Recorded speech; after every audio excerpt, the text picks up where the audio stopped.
Hello students, नया topic पढ़ना है बट उसके पहले मैं आपको एक क्वेश्चन पूछता हूं कि what are the common things between the Tesla, iPod, Netflix and Uber. what are the common things between these are the products or companies. Students, कुछ नहीं है, ये सभी प्रोडक्ट्स या कंपनीज ऐसी है कि जिन लोगों ने अपनी इंडस्ट्री को पूरी तरह से डिसरप्ट कर दिया, चेंज कर दिया, उसके कॉम्पिटिटर्स को डिसरप्ट कर दिया. जैसे कि सिंपल स्टूडेंट्स एग्जांपल ले हम लोग नेटफ्लिक्स का. स्टूडेंट्स, जो नेटफ्लिक्स ने पूरा द वे ऑफ एंटरटेनमेंट है वो चेंज कर दिया.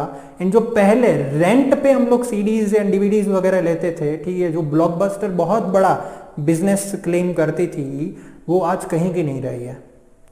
Y? Because of the Netflix, because of the change.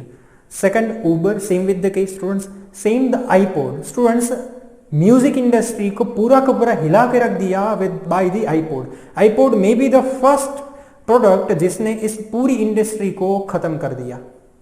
पहले जो सीडीज वगैरह होती थी, पूरा एल्बम खरीदना होता था. आईपॉड ने क्या कर दिया, आपके पॉकेट के अंदर एक छोटा सा डिवाइस और आप हजारों सॉन्ग्स आपके पॉकेट के अंदर रहते हैं. Same with the case of the students Tesla. अगर टेस्ला नहीं होती तो आज की तारीख में भी स्टूडेंट्स हम लोग वही पेट्रोल एंड डीजल की कार चलाते, ठीक है, एंड पता नहीं आगे कब इलेक्ट्रिफिकेशन आता. But students, because of this आप सोचिए तो सही कि कितने सारे बिजनेसेस को अफेक्ट हुआ है.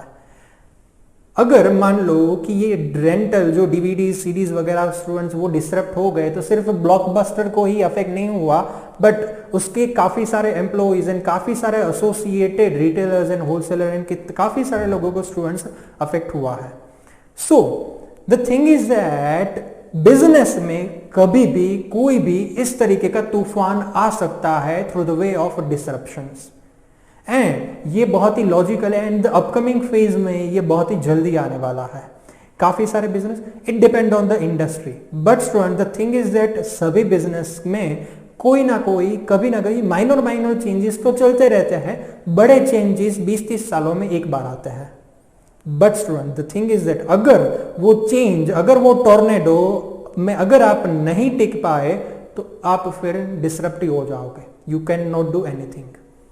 सो स्टूडेंट, मेरे कहने की बात यह है कि अगर आप एक्सटर्नल एनवायरनमेंट, जो बाहर का एनवायरनमेंट है, एंड बाहर के एनवायरनमेंट में टेक्नोलॉजी एंड कॉम्पिटिटर्स जो मेन एडवांटेज फैक्टर्स है वो दोनों आ गए स्टूडेंट्स. एंड ये दोनों लोग, टेक्नोलॉजिकल एडवांसमेंट एंड कॉम्पिटिशन से बाहर के एक्सटर्नल फैक्टर्स अपने को बहुत खराब तरीके से अफेक्ट कर सकते हैं.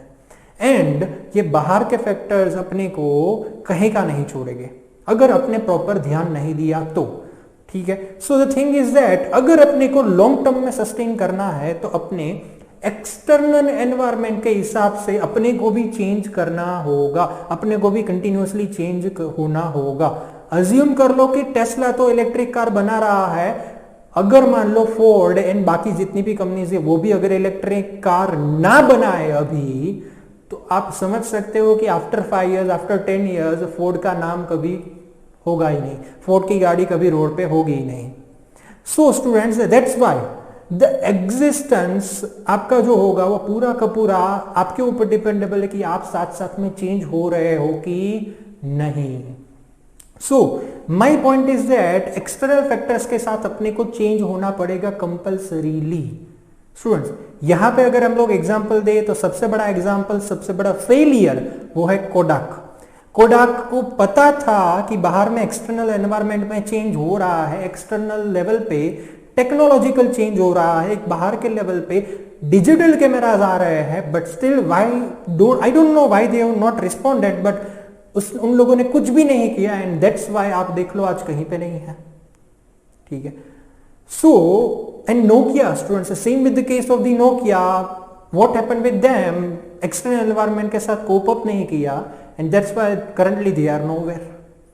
सो अगर अपने इस चेंज के साथ कंटिन्यूअसली हम लोग भी चेंज ना करें तो ये सिचुएशन आ सकती है. So my suggestion is that अपने को कंटिन्यूअसली चेंज होना चाहिए. बट स्टूडेंट्स, अज्यूम कर लो कि अभी हमारा टॉपिक आता है कि हम लोग अगर चेंज ना कर पाए, हम लोग को चेंज ना हो पाए या तो अपने को थोड़ा लेट पता चला, ठीक है। काफी बार यस पॉसिबल होता है कि कुछ चीजें अपने को बाद में पता चल जाए, थोड़ी लेट पता होती, ठीक है, क्योंकि कॉम्पिटिटर शांत वातावरण में सारी की सारी प्रिपरेशन कर रहा होता है, अपने को पता नहीं चलता है, ठीक है। तो अपने को काफी बार झटका भी लगता है। But the thing is that कि अगर मान लो अपने को कभी पता चले कि भाई अपने को यहाँ पे चेंज होने की जरूरत है या एक्सटर्नल एनवायरनमेंट से अपनी स्ट्रेटेजी मैच नहीं हो रही है, ठीक है, तो अपनी स्ट्रेटेजी को चेंज करना होगा। क्या? अपनी स्ट्रेटेजी को चेंज करना होगा according to the external environment. And students, इसी को बोला जाता है strategic drift. That means minor diversion of your strategy, मतलब आप थोड़ी हिला रहे हो, what ever your existing strategy, आप थोड़ा डाइवर्जन हो रहे हो। Same with the case of students, Ford या कोई भी कंपनी ले लो, Hyundai है, फोर्ड है, ये सभी लोग बिकॉज टेस्ला मार्केट में आई है, बिकॉज इलेक्ट्रिक कार्स का इंपोर्टेंस बढ़ गया, दैट्स वाई उन लोगों ने भी थोड़ा इलेक्ट्रिक कार में रिसर्च करना स्टार्ट कर दिया है, शायद बनाना भी स्टार्ट कर दिया हो, ठीक है। So every company have to change their strategy, and ये जो चेंज होता है उसको बोला जाता है student strategic drift, nothing else. And ये हमारा कॉन्सेप्ट है स्ट्रेटेजिक ड्रिफ्ट का, ठीक है। बट स्टूडेंट्स, ये स्ट्रेटेजिक ड्रिफ्ट में होता क्या है पता है, कि अगर अपने को इनिशियल लेवल में ही टेस्ला मार्केट में आई और अपने को इनिशियल लेवल में ही पता चल गया कि नहीं भाई ये बंदा सही बोल रहा है, इलेक्ट्रिक कार फ्यूचर में मार्केट में धूम मचा देगी, तो अपने इनिशियल लेवल पे ही अगर उसके साथ साथ थोड़ा थोड़ा रिसर्च एंड डेवलपमेंट कर दिया स्टार्ट, थोड़ा थोड़ा ट्रायल बेसिस पे अपने प्रोडक्शन स्टार्ट किया, ठीक है, तो वो जो स्ट्रेटेजिक चेंज होता है ना, जो ड्रिफ्ट होती है अपनी, वो माइनर होगी। वाई? बिकॉज अपने को एडवांस में पता चल गया। अभी जितना लेट आप उसको चेंज करने में रिस्पॉन्ड करोगे स्टूडेंट, उतना गैप आपका बढ़ता जाएगा, बढ़ता जाएगा, बढ़ता जाएगा। एंड जितना बड़ा गैप स्टूडेंट्स, आपको अपनी स्ट्रेटेजिक ड्रिफ्ट बहुत लंबी करनी होगी, बड़ी करनी होगी, ट्रांसफॉर्मेशनल स्ट्रेटेजिक ड्रिफ्ट करनी होगी। एंड स्टूडेंट्स, एक टाइम ऐसा आएगा when there will be impossible to drift your strategy, because आपका मार्केट शेयर खत्म हो गया है, कॉम्पिटिटर आपको खा गया है, आप बहुत इतने लेट जागे हो कि कॉम्पिटिटर आपको खा गया है। सेम केस हुआ था स्टूडेंट्स कोडाक के साथ, उसको लेट पता चला, बट इतना लेट पता चला कि ऑलरेडी काफी कॉम्पिटिटर्स ने स्टूडेंट्स मार्केट में पैर जमा लिए थे। So the strategic drift and the level of the drift and the level of the change in the strategy depends on that आप कौन से फेज में, कौन से टाइम में चल रहे हो, ठीक है। So जैसे जैसे टाइम बीतता जाएगा स्टूडेंट्स, यहाँ पे आपका gap between the external factors, external market and your strategy will be bigger, bigger, bigger, bigger. So यहाँ पे जो यहाँ आपको टेक्स्ट बुक में एंड मटेरियल में भी दिया होगा, जो ग्राफ दिया होगा, वो बहुत ज़्यादा आप कॉन्सेप्चुअली अगर पढ़ो तो बहुत इजी है, बट अगर स्टूडेंट्स आप बहुत ध्यान से पढ़ोगे, ठीक है, तो बहुत डिफिकल्ट नहीं है, ठीक है, एंड इजी है। सिर्फ इतना ही कॉन्सेप्ट वहाँ पे बोला गया है, अदरवाइज कोई ज़्यादा रट्टा मारने की टेंशन मत लो, ठीक है, रट्टा मत मारना। थोड़ा कॉम्प्लेक्स ग्राफ दिया होगा, ऐसे ऐसे ड्रॉ किया होगा, बट टेंशन मत लेना। बट स्टूडेंट्स, नाउ अगर अपने को ये स्ट्रेटेजिक ड्रिफ्ट जो करनी होती है फ्यूचर में, उसको रोकना हो एंड कंटिन्यूअसली अपने फैक्टर्स के साथ, एक्सटर्नल मार्केट्स के साथ अपनी स्ट्रेटेजी को कोप अप करके रखना हो, तो क्या कर सकते हैं? सॉल्यूशन तो होना ही चाहिए। एंड यहां पे मैंने पहले ही बोला students, change in the strategy is must in nowadays. अपने को कंपल्सरीली चेंज होना ही पड़ेगा।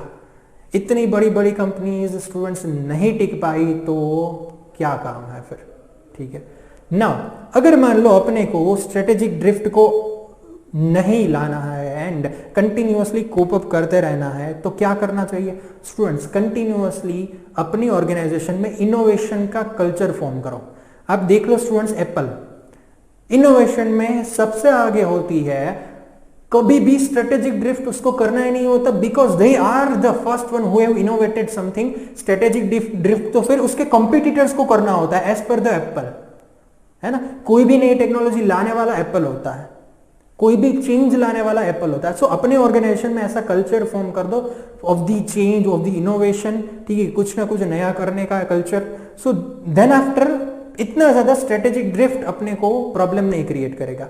Second thing is students, external factors का असेसमेंट करना बहुत जरूरी है, बिकॉज ये जो स्ट्रेटेजिक ड्रिफ्ट है ना, उसका रूट कोज ही एक्सटर्नल एनवायरनमेंट है। बाहर क्या चल रहा है, बाहर की दुनिया में, जो हमारे कंट्रोल में है नहीं, ठीक है। तो कल सुबह उठ के कुछ भी होगा, आपने कुछ नहीं करना है, आपने जो चीजें एक्सेप्ट करनी है। सो एक्सटर्नल फैक्टर्स का एनालिसिस अपने को करना है रेगुलरली, ठीक। Third thing is that leader students ऐसा होना चाहिए कि ये स्ट्रेटेजिक ड्रिफ्ट को कभी भी अप्लाई कर पाए। कुछ लीडर्स ऐसा होते हैं, स्टूडेंट्स डरपोक होते हैं कि इस तरह के स्ट्रेटेजिक ड्रिफ्ट, या उसमें हिम्मत ही नहीं होती है, ठीक है, इस तरह के स्ट्रेटेजिक ड्रिफ्ट करने की। तो leader should have that kind of mentality, that kind of competence to manage the external factor and manage the strategy according to the external environment. And the last thing is students that अपने को clear idea होना चाहिए अपने mission and objectives का, ताकि हम लोग अगर स्ट्रेटेजिक ड्रिफ्ट भी करें, ठीक है, तो अपने according mission and vision and our goal के हिसाब से होनी चाहिए। डन स्टूडेंट्स, सो यहां पे ये टॉपिक कंप्लीट होता है। Thank you.